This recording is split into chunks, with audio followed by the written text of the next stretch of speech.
In this lesson, we're going to be talking about ethics and the importance of ethics, and particularly the importance of ethics as it relates to accessing computers doing ethical hacking or penetration testing. As we undertake the process of doing a little bit more investigation into different techniques with regards to penetration testing and ethical hacking, it's really important to talk a little bit about ethics. Ethics are really an important part of ethical hacking, not surprisingly given the name. Ethical hacking is really about doing the right thing with regards to ensuring that the system or the application that you are working with maintains its availability, and that what you're doing is really intended to improve either the security or the functionality or the integrity, the availability, any of those things of the particular system or service that you're working with. You do a Google search on computer ethics, you'll find a lot of different interpretations, a number of different web pages around talking about computer ethics. But it's really important to just keep in mind that anything you do, you have to have permission to do that particular task.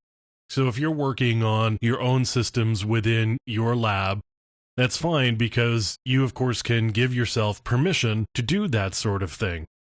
If you are doing some penetration testing against, say, computerethics.institute.org, for example, because I happen to be here on this page right now, and you don't have permission, you are not doing work on behalf of the Computer Ethics Institute, and you are interacting with their service, and anything that you do is certainly unethical and could also be considered illegal as well.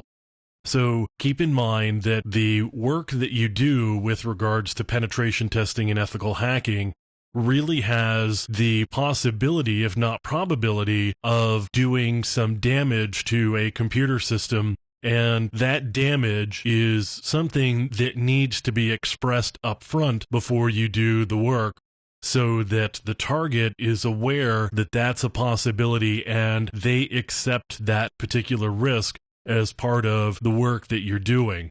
So again, the goal of doing penetration testing or ethical hacking is really all about doing work that is going to improve the security of a system or improve the availability or integrity of a system. What you're doing is trying to make things better rather than trying to break things and make things worse. So that's really all there is about ethics. It's making sure that you have permission to do what it is you're going to be doing, and that you're not out to specifically do harm, that you're out to maybe accidentally cause harm for the purpose of improving the situation in the long run. Again, your goal should not be to destroy things, although sometimes with this particular kind of work, that happens. As you're doing application testing on a website, for example, you may accidentally knock that particular website offline. It comes as part of the territory. The goal should not be, unless it's specifically outlined at the beginning of the engagement, your goal should not be to cause destruction or do damage to any system or user of a particular system. So that's ethics. We're going to be looking at a number of techniques and tactics as we go forward with these lessons.